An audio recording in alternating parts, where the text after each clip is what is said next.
Some stories don't start in perfect neighborhoods or with perfect opportunities.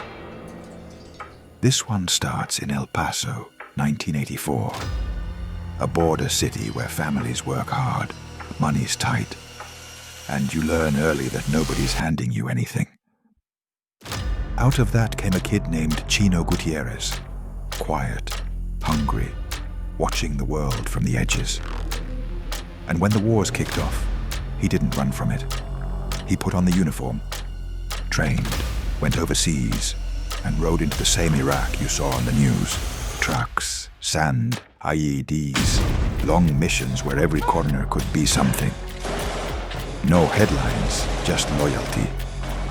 Que no se olviden de nosotros. Lo hacemos por la raza. This one is for every soldier who came from nothing and still showed up in combat. This is the story of Chino Gutierrez.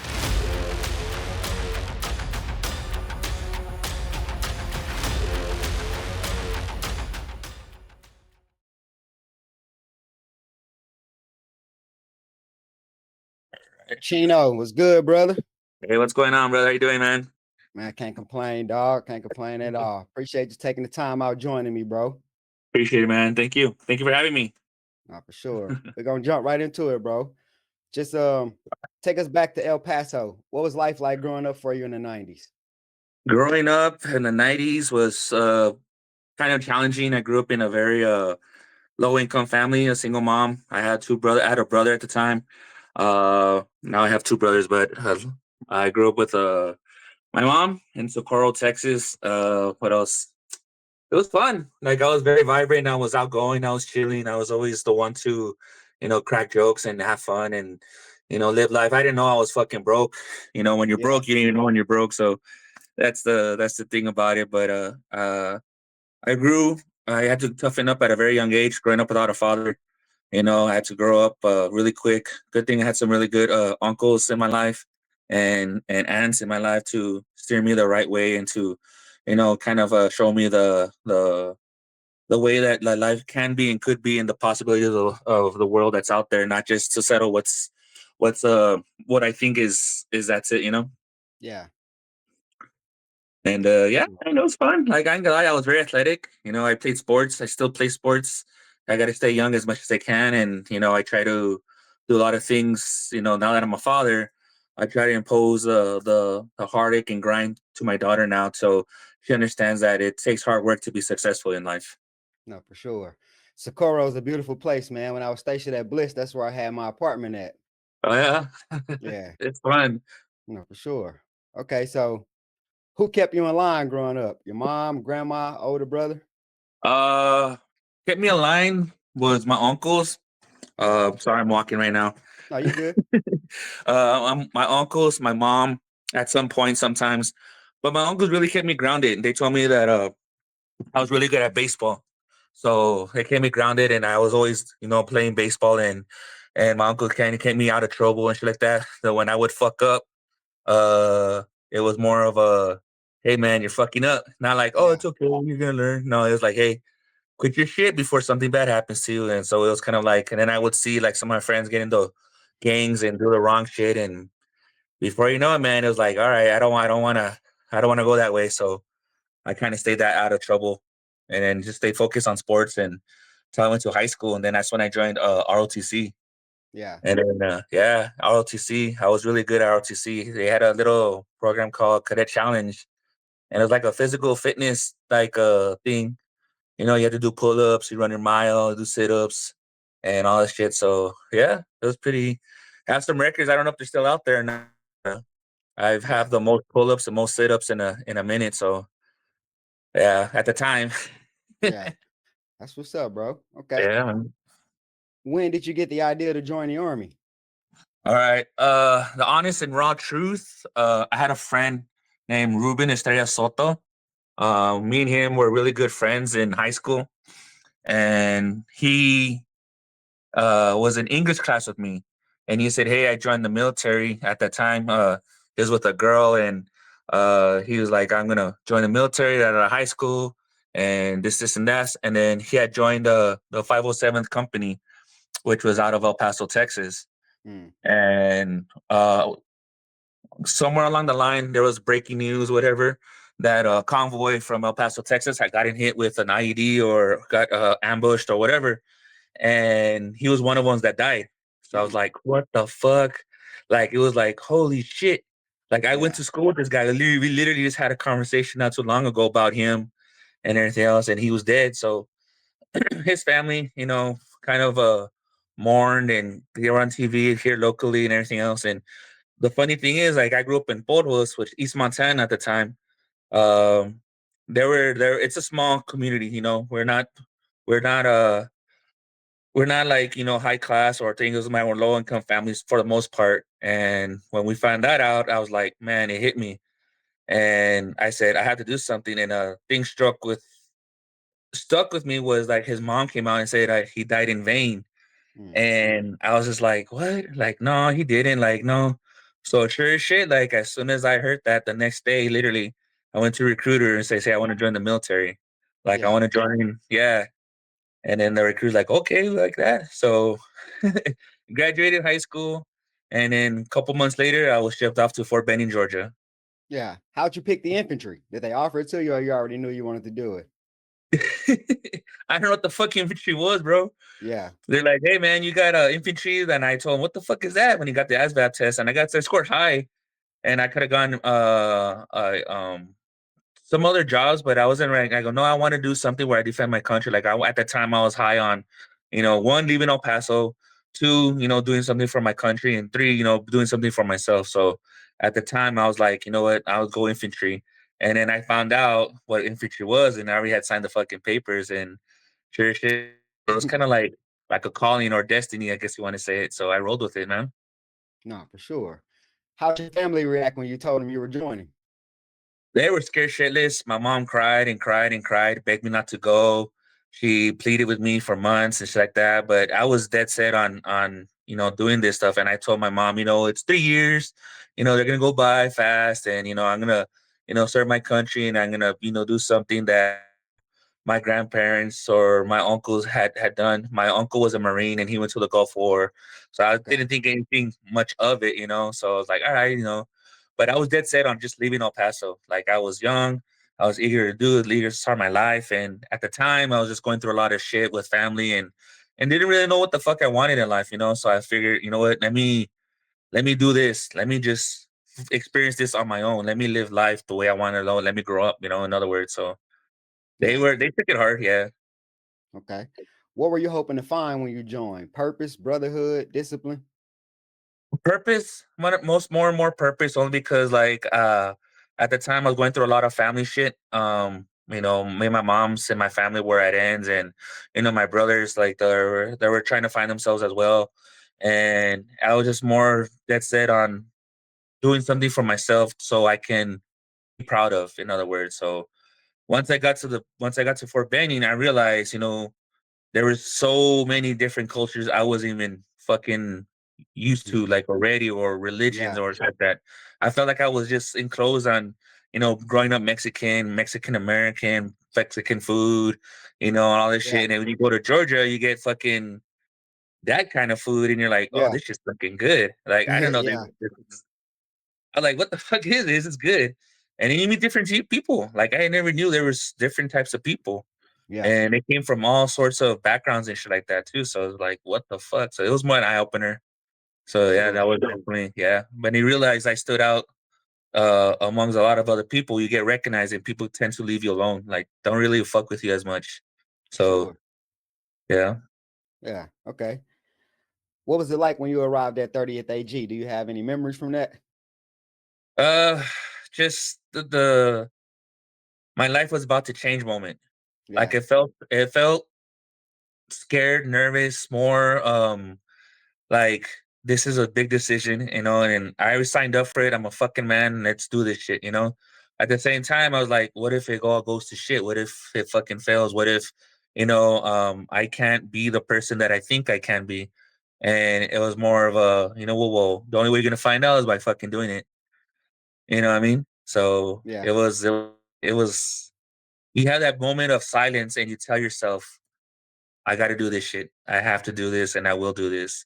Two things are gonna Yeah. happen, whether I fuck up or I don't, but I will succeed at one point or another. That way, I can go back and look at my life that I didn't do something I set out to do. And I've Yeah. never backed down from anything. I've never backed down from any fucking challenge set my way. And it's the only way to find out is find it by head on, you know? Yeah. So looking back now, do you think you were prepared for what was about to come? Fuck no. But Yeah. I will tell you this.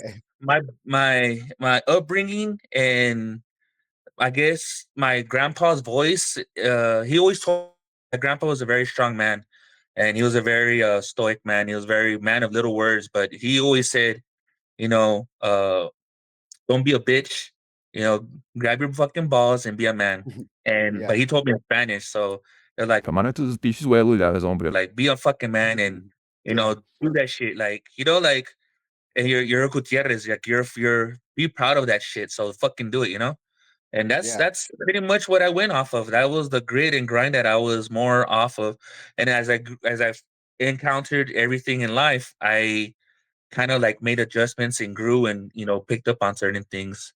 So I was like, yeah, Yeah. For sure. Okay. What do you remember most about basic training? fighting. You piece of shit! Yeah. These motherfuckers. I fought Fist fighting? fist fighting. Yeah. Yeah. There was a guy I guess you couldn't have at the time. A lot of people were crying, especially we had they mixed us with National Guard and it's like that to go do this stuff. And there was these guys that were just, you know, they missed their family, they were crying and shit like that. And I literally just told the guy, Shut the fuck up, nigga.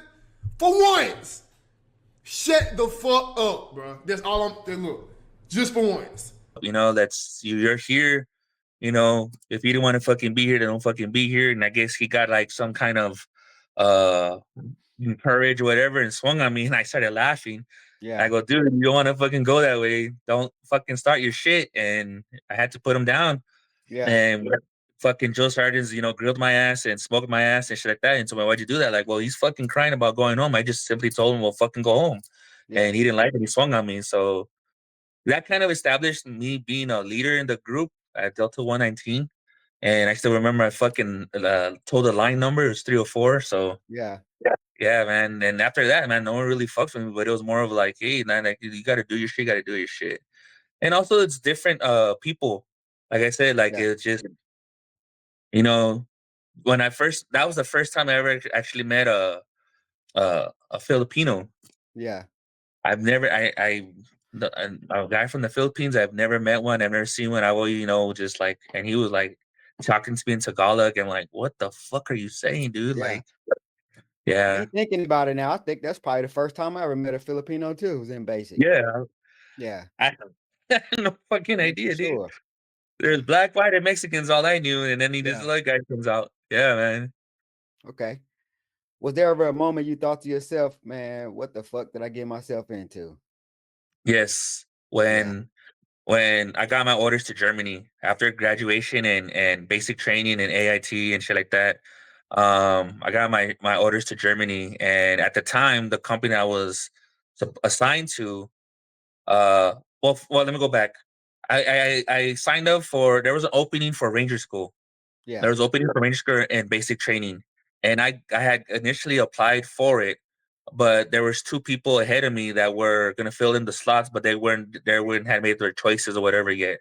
So long story short, those guys finally accepted their open slots, and I got pushed, you know, back on a waiting list at the time. Yeah. So when I was supposed to go to Ranger School, I was pushed. I was at AIT for another 4 weeks, you know, training and keeping stuff like that, only because I was waiting for an open slot for Ranger School. What was the hardest adjustment going from civilian to soldier? That's a good question, man. I think I was just so ready to fucking leave that I had made my amends with being a civilian. Yeah. But the hardest part was not being myself anymore. Right. Like I didn't know my life was gonna change dramatically. Like that funky, spunky, outgoing, funny guy was not gonna be the same person anymore. Yeah. And yeah, that was like that was like the aha moment of fuck man. I was like, shit, this is really happening, Yeah. especially during the wartime because Yeah. that shit was still popping off like motherfucker. Then you would see the videos on the news and then just the images of shit like going downhill and stuff like that. Like, yeah, man, IEDs at the time were fucking big. So it was like, man, Yeah. What year did you join? I joined in October 11, 2003. Man. Okay. I thought y'all Yeah. was '05. Damn, I didn't know that. Oh, 03. So Okay. I was there once I joined, it was straight to boot camp. After boot camp, I got like a week home for I guess R&R whatever, and then shipped out. Yeah. Then I got to Germany in Valentine's Day of 2004. Man. Okay. Yeah. Okay. Now, when you found out you were going to Germany, what did you think? Oh, like I've wanted to experience new worlds. I wanted to see a different country. I heard Yeah. good things. I actually kind of looked it up on online and stuff at the time, and like how I actually thought I was going to uh Frankfurt or Stuttgart or another fucking up there because my Leipzig or uncle. something? Yeah. So I was like, oh, Mhm. I'm gonna go there, and like, no, you're going to bomb holder. Like bomb holder. Where the Yeah. fuck is bomb holder? Like, this is way the fuck down. Like, oh shit. So, Yeah. yeah, I was like, I don't know. So it was something new to me, but it's like once I got there, I was like, I wanted to experience the country, but kind of like put that shit in the back burner because it was all downhill once I got to fucking Alpha 16. Okay. You get to your first duty station. What was the vibe there? The guys were downrange, so they were coming Okay. back. So the guys that were there from the first deployment were coming back and transitioning, and I kind of had to grow up really fucking fast. These guys were not putting up with any bullshit. These guys were like they finished leaving the fucking war zone, so they were partying, they were drinking, they were fucking having fun, getting. Some of them were PCSing, some of them were ETSing, some of them were relisting. So the vibe was a mixture of fucking chaos. Yeah. Like emotions were running high. I was a new soldier. They try to like what's it called? Haze. They try to haze me and shit. Hmm. And I met a lot of cool people. I'm still friends with a couple of guys that I met from the first time I got stationed. So ever since then, man, that was just a matter of establishing respect from the guys. So like I said, I never let myself be punked around. So it was Yeah. more of a like I'm gonna, not gonna let myself be punk. So I had to, I drank the beers and we had fun. We would shit the shit. And before you know it, the guys, once they calmed down, it was nothing but a fucking party, because these guys had just finished coming back. And, that's when I got to that little time that we had to decompress and shit like that before our next deployment. I traveled with some of the guys. I met some of the guys. I kind of knew some of their backstories, and like I said, I'm still friends with some of the guys from the first time I got to Germany, which has been what fucking almost 20 years ago. Yeah. So it's pretty crazy. Okay. When did you first meet Bustos and Centeno? Bustos was a little bitch. Just Yeah. kidding, man. I love that guy. I love that guy, man. Well, I was ready at Alpha 16. And we were getting orders from a new group of soldiers that were gonna come in and stuff like that, and we had to train them and show them the way. But Bustos, he stood out for me because one, he was from Texas, and two, he was this little short, stocky, fucking a pretty boy guy that came off the fucking bus and shit like that. And Centeno, he was very calm, timid, and very very like new to the scenery, new to the world and shit like that. Bustos, you can kind of see he was kind of rough around the edges. Basically where he grew up from San Antonio. So he was kind of like me, just ready to face the world and to hit it straight on and stuff like that. And then uh, doing some training exercises and stuff like that. I got to know him a little bit more, and we kind of hit it off pretty well. But there was a one time he had gone out and he got I think he got jumped by when he went downtown bomb holder, and I told him, why did you fucking tell me? He's like, we could have gone together. I could have backed you up. Like, nah, I got it, bro. I got it. I'm like, no, obviously you don't. Yeah. So after that, I kind of took on the role of a big brother, and kind of looked up after him and Centeno and shit like that, not realizing that we were gonna be bonded forever. But the when we're fucking getting orders to go to Iraq. Yeah. Okay. What did training look like before deployment? It looked like repetitive, just shoot here, make sure you fucking run, make sure you do the sit-ups, make sure you do all this stuff. We're gonna go over lat nav. Like it looked like ROTC, because ROTC was basically the same thing. And then once I got to real fucking training, that's when I guess I turned it up a notch in the skills, because you got to really think, fuck, this is life or death. I need to know this shit. I need to, Yeah. I need to make sure my weapon's clean. I need to make sure that you can't half-ass anything. Like I have to be in tip-top shape. I have to be, ready at all times. I have to be prepared. I have to be a fucking warrior. Like you got to be a warrior. You can't just be, slack ass and just, be a broke dick and be like, oh, these guys are gonna pick me up, because we all know that shit doesn't happen. Yeah. And the thing is that Bustos, Centeno, and the guys in our squad with Sergeant Reagan and everybody else, like we were fucking ready. Like we took that shit serious. So I guess Yeah. that's what that understanding made us more uh solid as a unit, as a group, as a fucking squad. And Yeah. we didn't let anybody just in our fucking squad. They'll tell you that right now. Like if we liked you and we wanted you, we would test you. And if you couldn't handle it, then we'd be like, all right, then cool. We Yeah. appreciate you, but like you can't really hang with us, because we're putting our lives on the line for you. Like I want to make sure your ass goes home. Yeah. At the time I was single, I had no girlfriend, I had no kids, no nothing. So I was ready. I was ready, like, put it on the line. And if I had to fucking, sacrifice my life for them, then so be it. You know what I mean? Yeah. And they had the same understanding too. So that was like, I guess that all put us on an echelon of we were different. Like our mindsets were different than everybody else's. Yeah. Sure. What NCOs did you look up to back then? Oh man, there's so many, man. I'm trying to remember, but Sergeant Reagan is one of them. We had a first sergeant. I forgot his name. I don't know if it was Johnson. He was just so very man of few words, but when he spoke, you listen. Yeah. Like he commanded authority without really saying much. Another one that I respected a lot was, Sergeant Bullard at a time.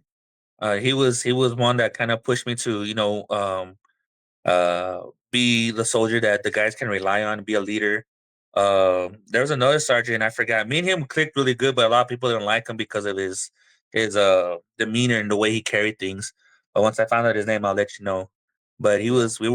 we were in training and shit like that, and I had gotten hurt. I fucked up my knee, and we were in Grafenwehr, and he kind of like, this is where I think my mentality of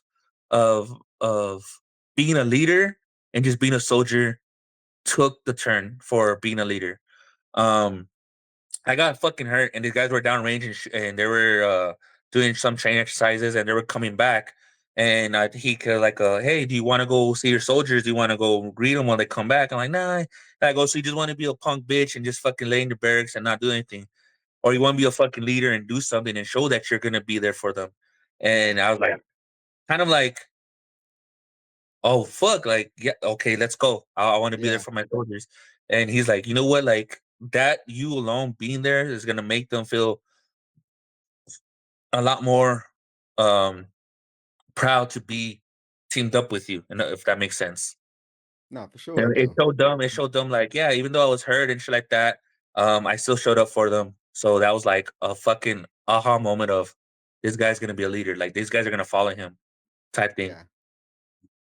So when you first got there, did they let you know that you were deploying, or did you find out later that you were deploying? Found out later. It was kind of Yeah. like a rush, because, like I said, the guys had just came back and everything else. So it was not more than 3 or 4 months that we were gonna go downrange again. But when we're gonna go downrange, we're gonna go as a fucking battalion. We're gonna go as Yeah. a company, because 136 at the time was gonna go downrange. So Alpha 16 had gotten back first before B and C. So the guys had, already had time to transition and shit. So we found out we were gonna get orders, and when we got orders, that's when it's like, okay, shit's gonna hit the fan. But we went as a company to a whole different fucking battalion, and Yeah. that's when we're like, what the fuck? And that's when life really tests you, really tests you. And going to a war zone in a different, without your company, without your battalion, is kind of like unheard of, man. Like that's kind of like, what the fuck? Why are we a company? Because we were the best. Yeah. We were the fucking best, man. We were the fucking best. When it came to Alpha 1-6, we were the fucking best. And we all knew Yeah. it because we run shit. We ran shit. And we had the attitude, the drive, and the cockiness to prove it, but we could back Yeah. it up, you know? Yeah. When I got to Germany, bro, I can't remember who picked me up, but that was the first thing he told me, like, bro, you're in the best company in the battalion. You know what I'm saying? I'm just thinking he talking, you know? So no. Yeah. Okay. So looking back, do you think your time in bomb holder helped you prepare mentally and emotionally for the reality of war? No, because war at the time was at its height of a level.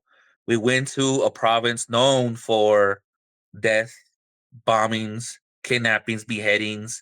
It was called the Al Anbar province. It was one of the deadliest fucking province in Iraq at the time.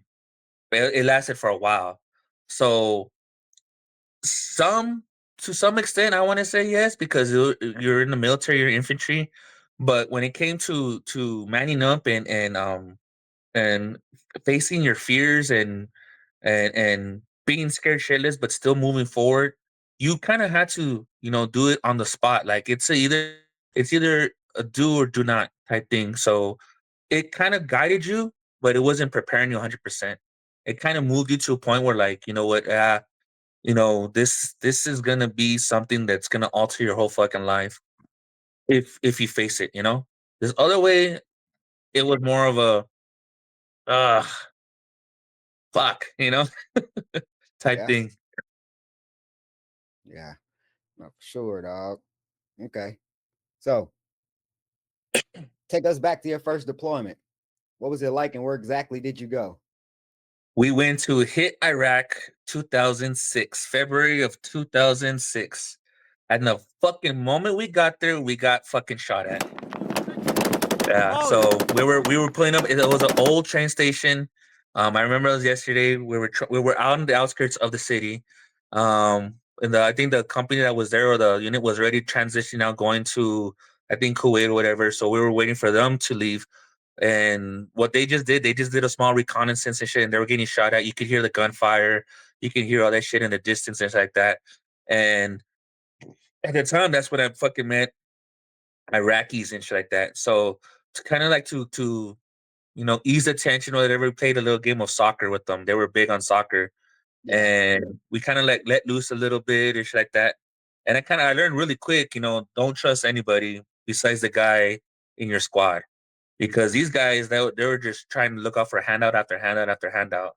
And we played a little game of soccer like that. And before you know it, man, these guys were like trying to ask you all these questions. Everything else are like, I don't know what the fuck you're saying, dude. Like, I don't know. And they would try to translate, and they always wanted money, and they always wanted chocolate, and they always wanted Right. candy. Like, I don't got this shit. What you're talking about? So it kind of like that experience was kind of like, oh fuck. So once we got into to start establishing our post, like we kind of figured like, man, we're fucked. We don't have anything here. There's Yeah. nothing here for us. We have to make our own shit. There was no really good restrooms. There was no restrooms, matter of fact.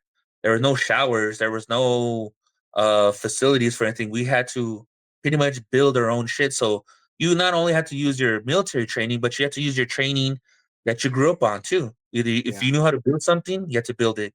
If you knew how to do carpenter work or to build shit or to do that stuff, we had to do that. And that was between the whole company because 136 wasn't helping us for shit. Yeah. They said pretty much, here you go, make it work. Man, that's shitty. It was fucked up too because that was a reality. Like that first night when we all fell asleep, you really couldn't sleep because you could still hear the shit going on, and you would Yeah. hear the fucking fire. You could hear the firefights and everything else still going on. It's like that, and you're like, dude, am I even gonna make it tomorrow? Like, Hmm. what the fuck do we do? So yeah, it was more of a like, you got to be ready at all times. So Yeah, your mindset shifted, and on top of that, you had to go back and put shit together in full battle rattle because these motherfuckers, you don't know if they're gonna pop you off trying to set a perimeter or anything like that. There was not really any security at the time till we started putting shit up, and then the engineers were already, I think, a week late on trying to set up the the perimeter for us. yeah, So we were open. So security was at a high fucking level, man. yeah. Damn, that sucked. So Yeah. when did it hit you that you were really in a combat zone? Our first patrol, we got shot at, and that Hmm. bullet whizzed by my ear. We were going down an alley. Um, that was we got dropped off at a house. It was us. We were me, Busto Centeno, and we were supposed to pull a presence patrol. And I remember it like it was yesterday, bro. We had turned a corner going down an alley, and as soon as we turned it, man, there was these two motherfuckers at the very end popping, shooting their AKs at us. Yeah, I fucking looked. I pushed the guys back really quick, and you just hear the, yeah, and that's when you knew, like, oh fuck, like these guys, this is real. yeah. And I looked back and made sure nobody was hit and whatever, and we kind of like used our training. Our training kicked in, and once you realize that these fuckers knew the city more than you, it was kind of scary because these guys could pop you off at any fucking minute. And Facts. that's when you're like, your heart's racing, your adrenaline's going on, you're fucking sweating, but you're scared, but you're fucking brave, and you're moving forward. And you're trying to find out where the fuck these guys went to. And then you see them taking off in a fucking little motorcycle going down the street, and you can't shoot because it's a fucking open, people are walking, and the civilians are there. So, resistance and like you really kind of had to keep yourself in check from just going, crazy and starting shooting people for no fucking reason. Yeah. Yeah, bro. I remember my first patrol out, dog. My heart was pounding when we walked out of that gate. Just didn't know what to expect, really, you know? Yeah, it was scary. Like Yeah, hearing that whiz, and then after a while, you kind of get to know the difference between sounds, which is fucking crazy to say. yeah, The bullet almost hit you, yeah. You and definitely can that, tell if it's coming at you or if it's nowhere near you. yeah. Yeah, Yeah, so yeah, that's why when we get the new soldiers, like you kind of like to take them underneath their wing and shit like that. So yeah, they were scared shitless than you guys, and I remember one of our first guys, may he rest in peace, Pedraza. He was scared, man. He was a young guy from Texas as well, near Brownsville, and yeah. me, Bustos, and Sano all took him underneath our wing, man. Like we took care of him. Like we told him, man, don't worry, we're gonna get you. We're gonna take care of you. Like we got you, bro. And we took care of him as much as we could and everything else, and make sure he got home and everything else. And but looking back, is like you kind of like that was just us, man. That was just how me, Bustos, and Santana were. Like we were the soldiers that people looked at from our squad, that they wanted to be part of, first squad, Alpha 16 because of us, Yeah. so yeah. What moments from those early deployments still replay in your mind? Oh man, I was just literally telling my wife this story. The very first time we got hit with an IED, the very first time was like a week in, and the very first time we got hit with like it was like a massive fucking IED, bro. And I'll Yeah. tell you that story. We were putting a patrol because we got word that at the time there was a guy, the sniper of Iraq was in hit. It was passing through. Allahu Akbar. Allahu Akbar. Allahu Akbar. Allahu Akbar. Which I'll tell you another story about that, man. But the sniper of hit was called a Scorpion or some shit like that, and he was supposed to be intelligence that we got was supposed to be he was close to a mosque, and the mosque was this big ass fucking building with a blue dome and shit like that and everything else, and we were driving, and when the Bradley tank when we went over it, we just hear this big old like it shook the Bradley, it picked up the Bradley. It fucking like we were like, what the fuck, man? It fucked up the tracks and everything else. And we get off, like, getting ready. And all I see is I look up and I see this cloud of black smoke just to like the sky. Yeah. The biggest fucking black smoke you could ever like. If you look straight up, that's how big the fucking smoke was. Yeah. And we're looking at it like, what the fuck? And then we start getting fired. We're getting shot at. We're trying to get cover. We see some guy fucking running up the fucking houses and shit like that. We don't know who he is or where we're coming from. We're getting shot at. We're fucking bullets are ricocheting off of us. Rocky ricocheting off the Bradley tank. We're telling the driver to pick up the ramp, and fucking he's there as a sitting dead duck, and one's got to push. It was just total chaos. Yeah. Yeah. Total, yeah. Just like this is where I die. This is where I fucking die. This is where I'm ready. I'm ready to accept it. And you remember your training. You remember the guy left and right of you.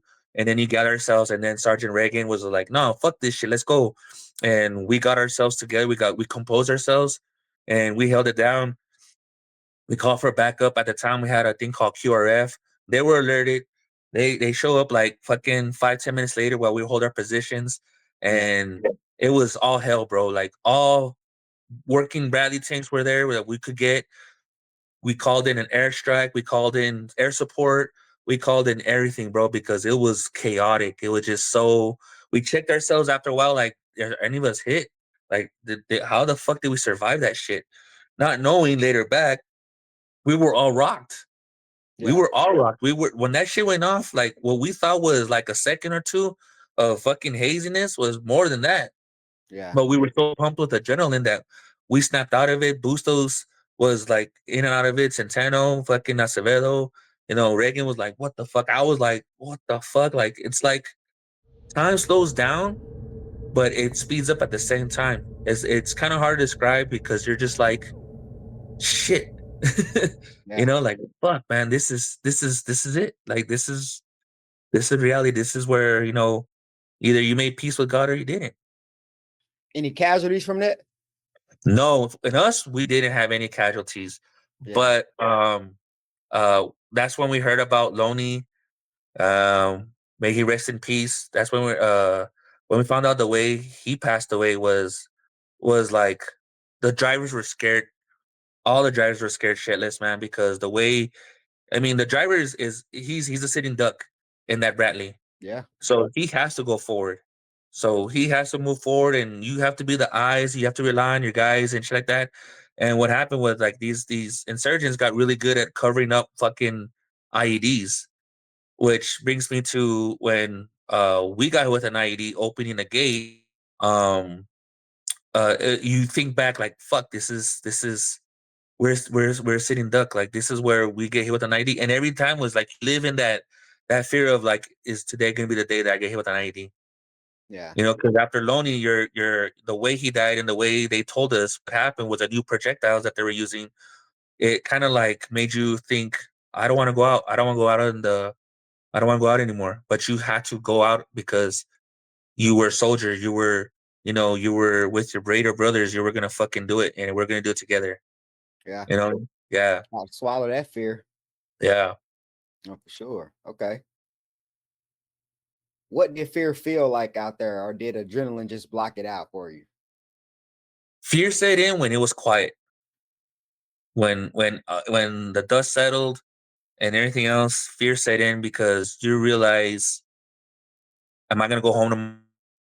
Am I gonna live tomorrow? Am I gonna see another day? Am I gonna be the guy that's gonna be on the fucking news? Am I gonna be another, number etched on the fucking mural, or your hometown's gonna remember you, all this shit and everything else? Am I gonna be another just a name on the wall? Yeah. And it only happened when everything else was quiet and you were by yourself and you were alone and you were just there reminiscing like fuck. And Iraq, it gets cold at night. So when you're there looking at the stars, because there's no fucking lights going on from the city over there like you see here, and you can see the fucking stars and you have a moment of clarity, you're like, nah, like that's where your faith in God and your faith in your brothers and your faith in yourself to pull through because they're counting on you really kind of like made you question life and your purpose in life. And what is my purpose? What am I doing this shit for? Yeah. What is the outcome of my life after this? And when you look back, it's like it defines you. No one in this world will ever face the shit you're gonna face. No Yeah. one's ever gonna see the shit you've seen or do the shit you do. And the fucked up thing about it is that they'll never understand it. You can Only a tell few them, do. yeah, Yeah. they'll never understand it No, those are except the facts, people man. that were with you. Yeah, except the people that were with you. Yeah. Okay. Was there a specific mission or moment that tested you the most during that deployment? I'm glad you asked that question, brother. Yes, and this is what it's been bothering me for 20 some odd years. But it was a night that Bustos and Sergeant Grandia got shot. And that night we had just came off I think it was like a mission, you know, a little go on the Bradley, go around President Patrol, whatever. By that time, it was like, you know, it was night, it was getting colder, whatever. And then Booster was like, "Hey, I'm gonna go start a grenadier. We're gonna go pull a fucking quick mission with battles and stuff like that, and we're gonna be right back." Like, all right, then cool. You know, I didn't expect anything of it. And we're there, me, Centeno, we're not that, we're chilling and shit like that in our barracks, you know, talking. And we had just come back, like we were exhausted, we were fucking tired, you know. And we hear over the radio, you know, fucking there's you know, got hit, they got hit. And like, what the fuck? And we're like, who's got hit? And you just see a bunch of people start running. And at the time on the Euphrates River, we're on the little side by a little hotel, and there was a Euphrates River, and there was like a road, a little pathway to go to the back to where they were going. It was like more of a back road to go to where they're gonna be positioned. And sure as shit, man, you just see fucking Bustos, Battles, and Grandia, and we're like, Grandia's hurt. So they call air support. We're pulling security, we're pulling thing. I'm just in my fucking, you know, rattle and my weapon with me, pulling security, you know, fucking because we didn't have time to get your full gear on. We just put on whatever and got it ready. And I always have my shit ready, so all I had to do was just put it on and take off. Your Kevlar and everything else. And Grandia was fucking bleeding out, and he was talking about he's gonna die, and you know he's gonna not make it, and he's sorry and this and that. You like when you're a moment of death and you realize it, you're just like you're gonna say a lot of things. So we and the chaplain at the time had to reassure him, "You're gonna live. You're gonna live. You're gonna be okay." And we're trying to get to Bustos. We're trying to find out what the fuck went on, what's going on. When we find out everything else, we get a support. We showed up a LZ for Grandia, and they take them and like that. And then the same night, we're trying to find out what happened. So you pull up to the scene and you see a white, you know, Datsun truck, whatever. You see, you know, the seat empty, you see all stuff like that. And then at the Captain Kuzio, he got me and I think Centeno, not Centeno. He got me and some other soldiers to go and pull security, like to find something. And we walked in into a trap pretty much because we're trying to find out what the fuck happened and everything else. And I look into the truck and all I see is fucking dynamite Yeah. and big old fucking look shells, like bomb shells, whatever. Like they were all Artillery. the artillery, and I start yelling like, get back, get the fuck back!" And start Captain Cruz is like, "What? Like get the fuck back!" And you just see a copper wire going towards a fucking thing. And what happened was, I guess the guys or whatever, when they shot at when we later found out what happened, they had dropped the fucking detonator, but Yeah. I was within 10 feet from the fucking truck.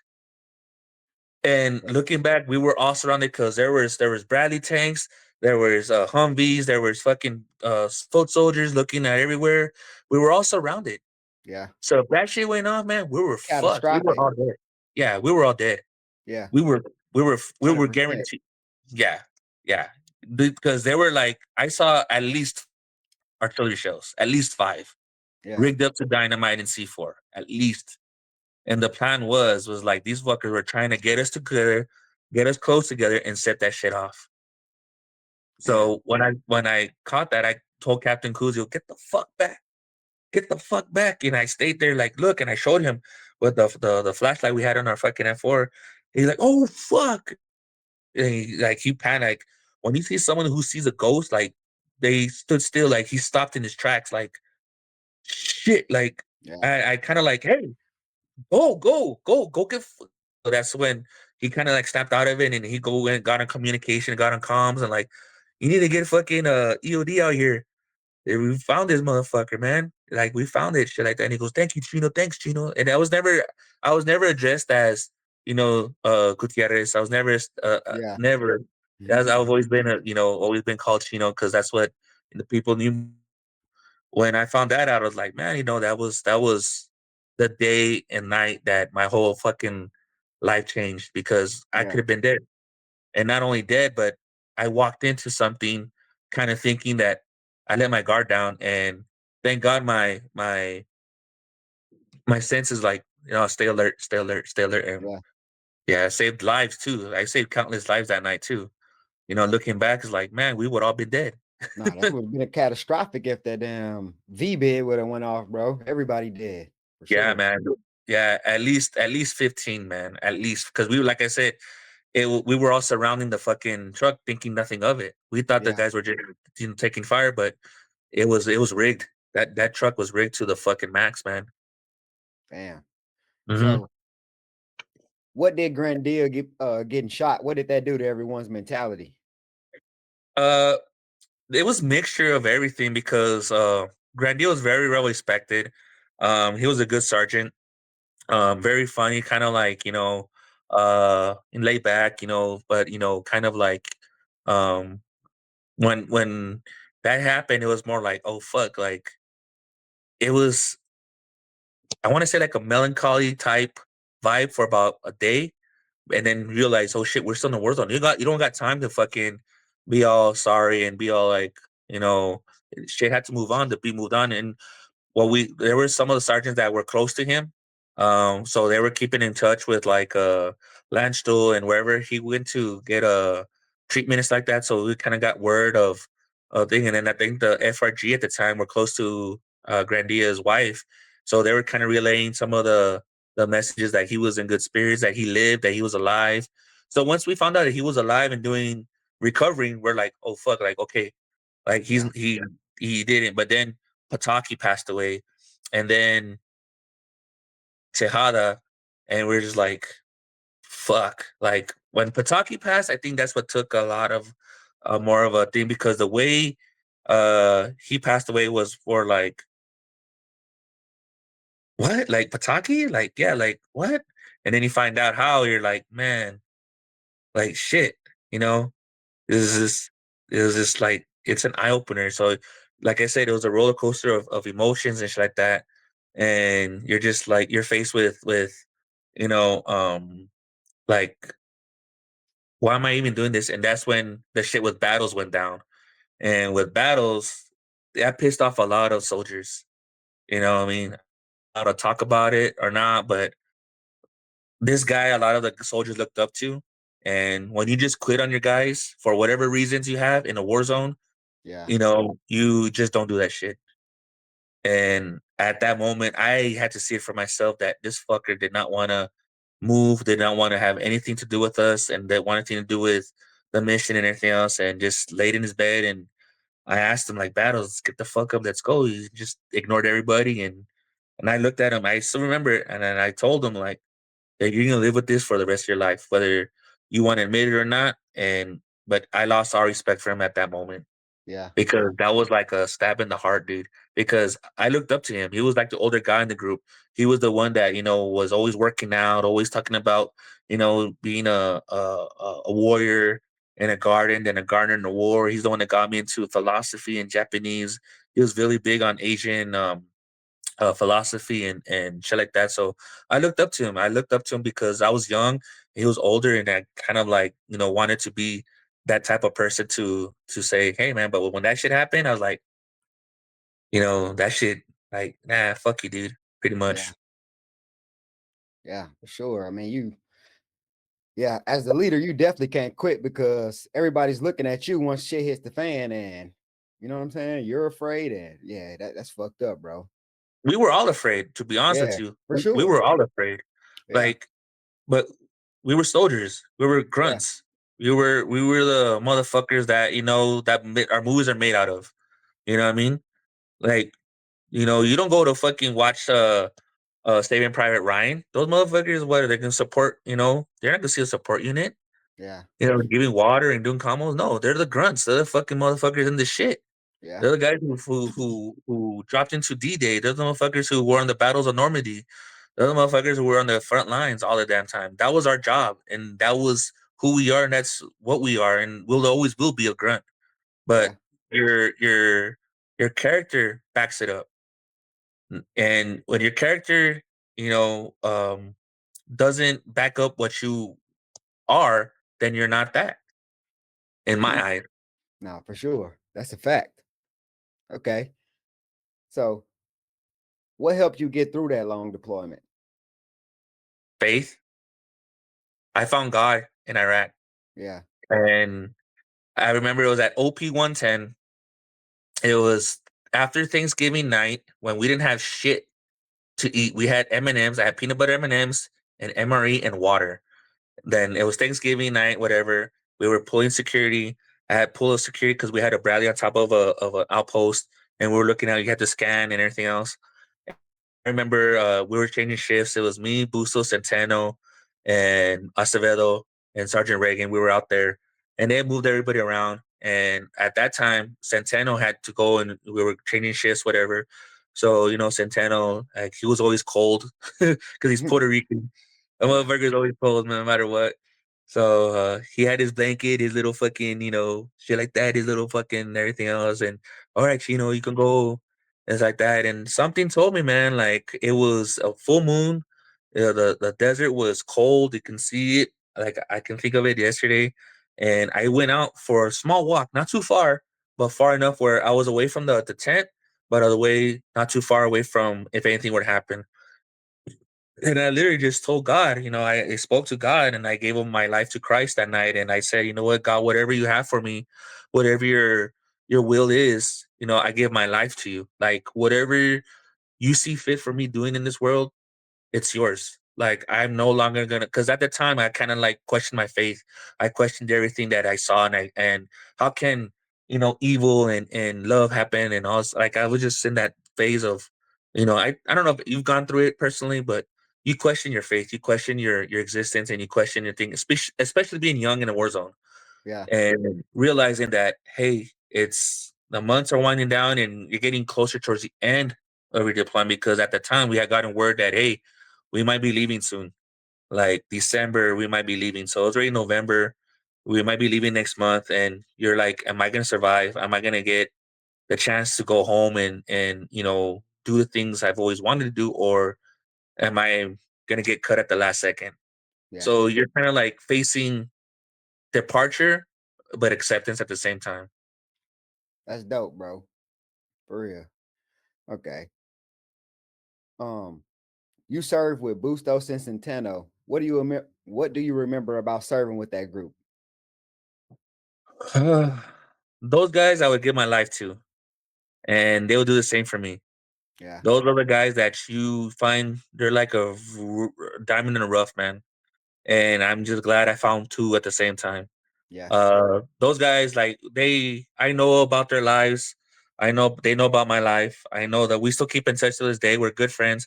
We don't talk all the time, but when we do talk, it's like it's like yesterday. Like we Yeah. just a conversation. You know, sometimes we have to kind of, you know, uh think back like we were kids, man. We were kids, and now we're fathers. You know, we're adults. You know, our husbands and shit like that. So, you know, we look back like, man, we were fucking just kids in a pond, man. You know, just having fun, going to war and learning from each other, and we're not realizing that these guys will give their life for you at any given moment, and you would Yeah. do the same for them. And you can't find that nowadays. Loyalty does not exist in this world anymore.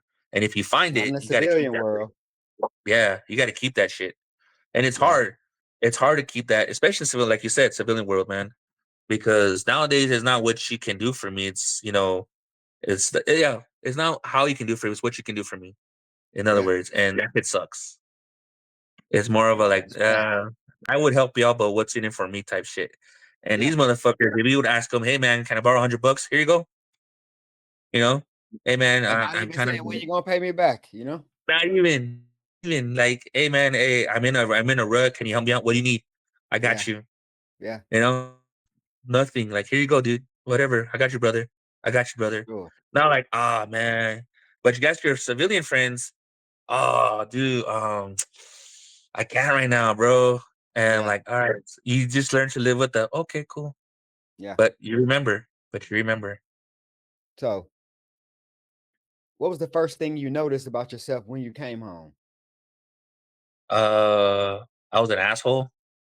Hmm. I wasn't that person that people thought I was. I was this lost guy in this world, you know. I was just like I felt like the world owed me everything because of what I went through and what I did.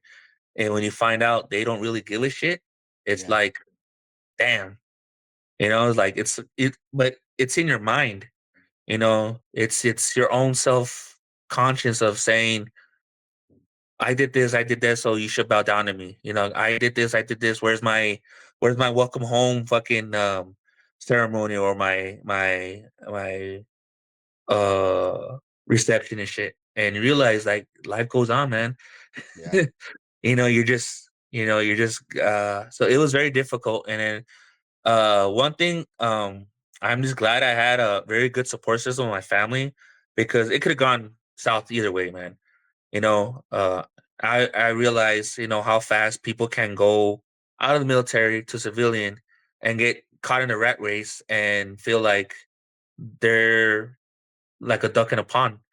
You know, on the surface it's smooth, cool, and by the bottom those feet are fucking trucking 100 miles per hour, and you can get lost really quick. You know, and one false move, you're either homeless or you're dead, or far worse, you're into drugs and you got no help, and it's just you and your demons, man, and the demons get the best of you.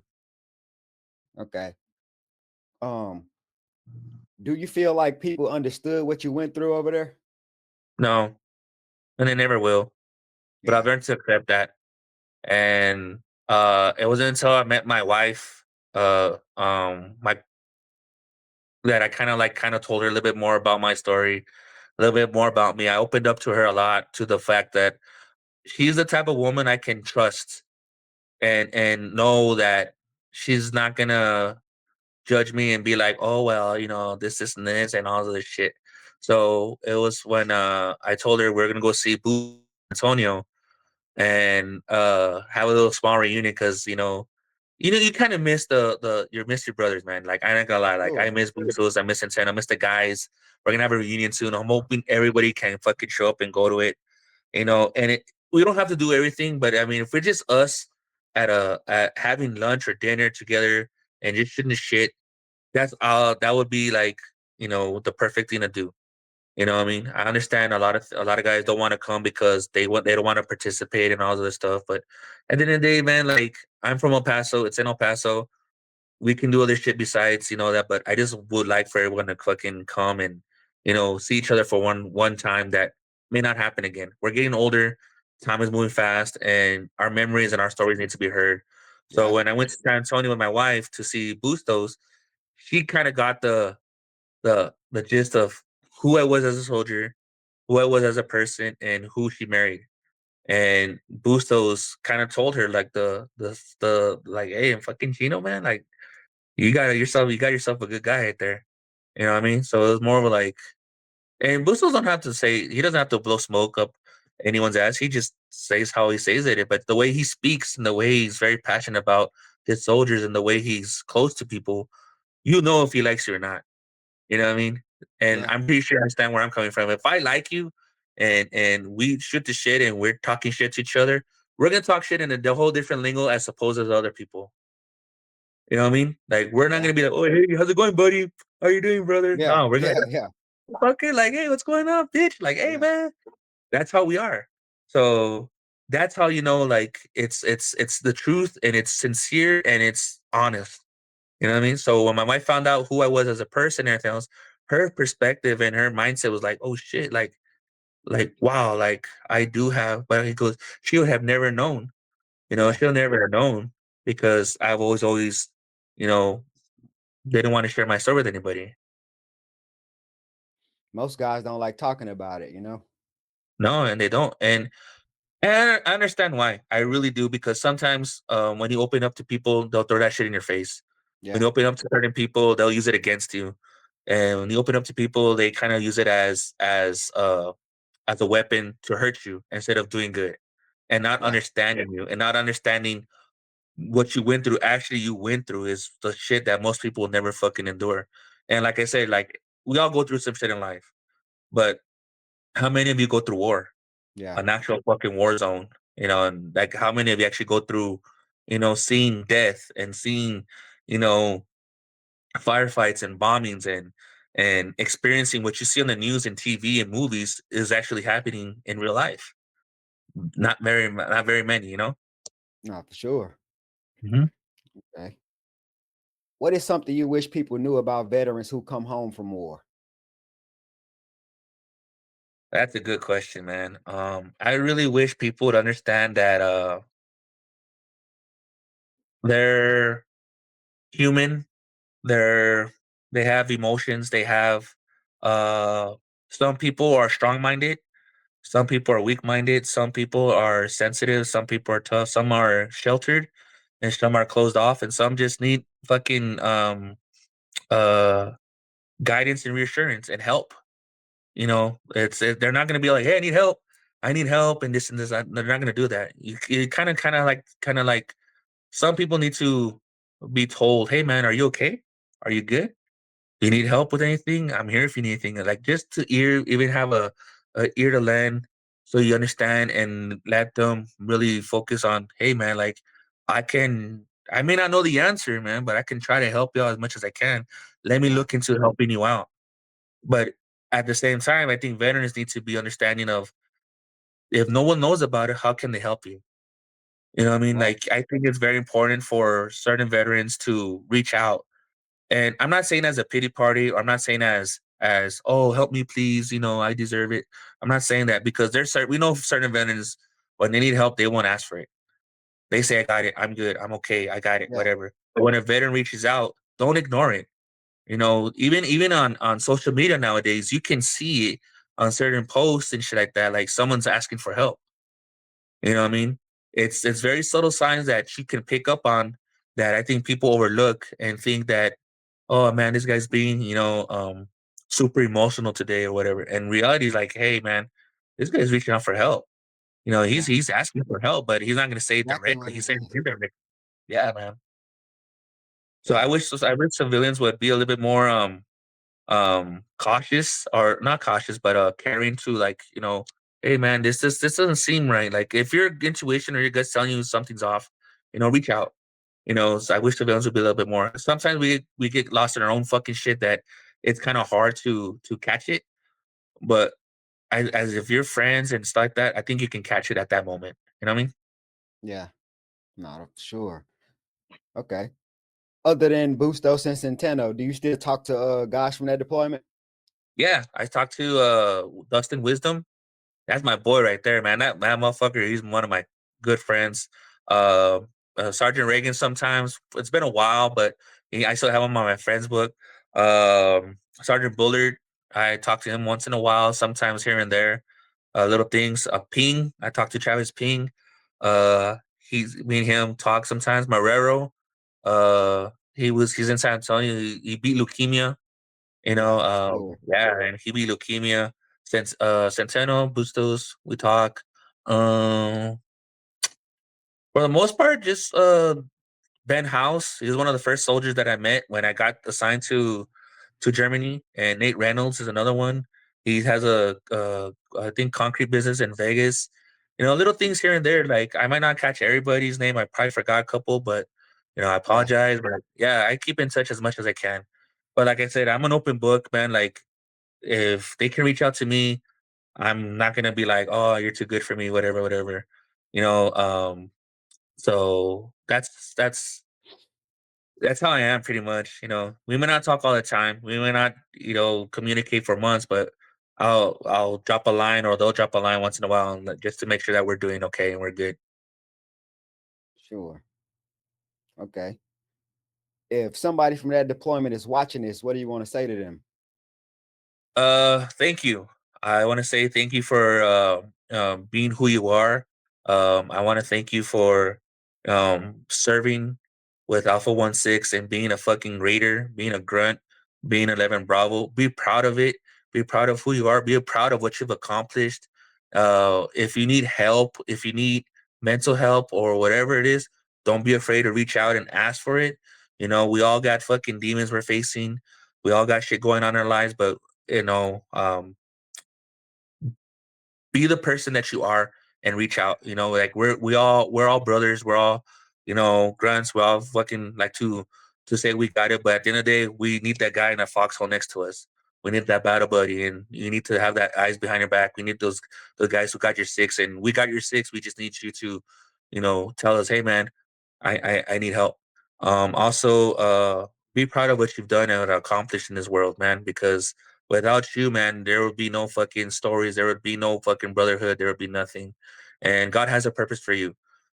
Keep your faith. If you um, are kind of like on the fences of it, man, God loves you. He cares about you, and so does your family and everything else. So, Hmm. and yeah, man, you're a grunt, man. You're a raider. You're Alpha 16 for life, no matter what. You know, so yeah, no one can ever take that shit away from you. No, that was real, bro, for sure. Did you when you left bomb holder, did you get out of the military or you were still in? Yeah, I got out. I got out St. Patrick's Day of 2007. Okay. Um, it was hard, dude. I Yeah. remember that fucking night. I cried because I wasn't gonna see Bustos or Centeno anymore. Yeah. Like you, I was leaving everything behind, and I left a note on. Me and Bustos were roommates, and I left a note on the mirror and just told him thank you for everything and it's like that. And pretty much like, and Centeno drove me through a fucking snowstorm to the fucking airport. Yeah. And it was the last time me and Centeno have ever been together, which was almost 20 years ago.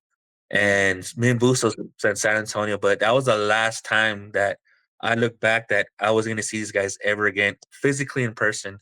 Yeah. Like, yeah, it was the last time. So that flight home, it was just very somber, very depressing, very just like you look back, you have like those flashbacks of the memories, the smiles, the laughs, the jokes, everything. And you know it was never gonna happen again. Yeah. You know, it was it. That was it, you know? Nah, for That's real. yeah. When you look back, what are you most proud of? Serving the guys that I was with, being a raider, being an Alpha 16, I'm very much proud of that. Being part of that life experience with the guys and it's like that. That's one thing I was really proud of. Like it Yeah. call it fate, call it destiny, whatever you want, but it was like meant to be that. And that's something I'm really proud of. Like I'm proud I served with these motherfuckers in a combat zone.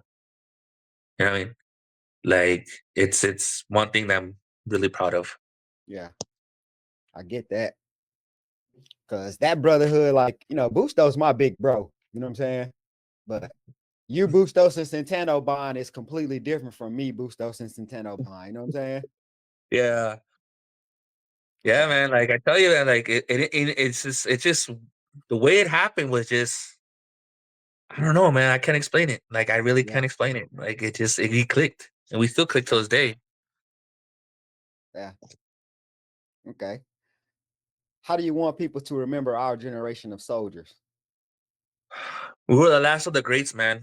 We were the ones who would, I believe, to answer the call of duty, answer the call of the country. I think we're the last ones to actually take shit seriously and to put in the work and the grind and to be the one to be selfless and not worry about what anyone can do for me, but what you can do for others, you know? Yeah, And I think a lot of people nowadays are in the military just to have a name, just to have a a, a fucking a title. yeah, And we weren't about that. You know what I mean? I wasn't about a fucking title. I wasn't about like, oh well, I'm a soldier. I'm a army guy. I wasn't about that. I was like, I'm serving my country and I'm doing along with these guys who believe in it the same thing as I do. You know what I mean? And nowadays, like some of the military, you see them, they don't take pride in their appearance.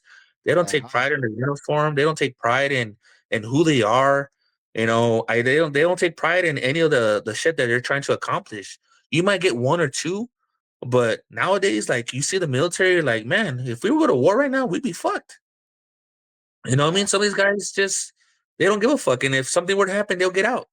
There's no backbone, there's no structure, there's no fucking, for your country, that's that patriotism only happens when there's a reward or an offering of a Yeah. fucking free meal or a discount. We weren't about that. Yeah. You know what I We mean? all volunteered. You know what I'm saying? We volunteered to go to war. Sign me up. Yeah. You know what I'm saying? Yeah. I had my reasons, and I don't regret it for a fucking second. You know what I mean? But like I said, like nowadays people join the military to get out of the house, to do something, like to find themselves and to do this Yeah. and do that, which is fine. But have some pride behind it, you know? Yeah. Be proud that you're a fucking soldier. Take the physical fitness apart about it. The grow up and move on into things. Like I said, sometimes I wish I would have stayed in and what I would have become now. Because Yeah. I see some of these soldiers nowadays, like I would have easily been a high ranking NCO or something like that. You know what I mean? Yeah. That's one regret I kind of like live with, but I've learned to deal with it. But I'm telling myself sometimes like I could have been a fucking, sergeant major by now. Or a fucking, command sergeant major right now. Yeah. But hey, you know what? God's timing is perfect and his ways and his things are for without question, and I don't question it. I kind of like, battle with myself at times, but at the end of the day, I kind of like, it is what it is. But that's one thing I wish people would fucking take pride in themselves nowadays. Yeah. Show, bro. All right.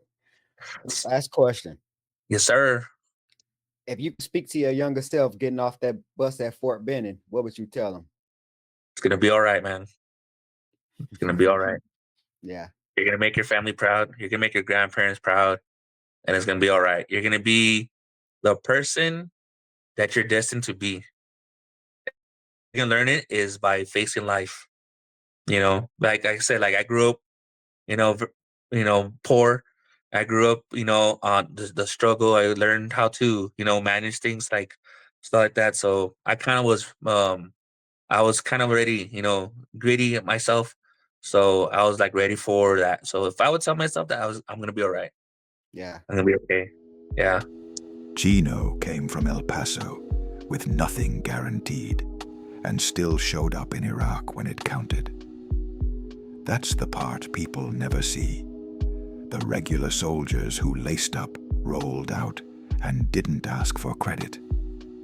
If you were in Germany with him, if you were in Hit, if you were in Baghdad when it was hot, this one was for you. And like we said at the top, lo hacemos por la raza. Lo hacemos por aquellos que sirvieron y no recibieron suficientes gracias. Chino, I appreciate you for your time, brother. I appreciate you, brother, and thank you for everything.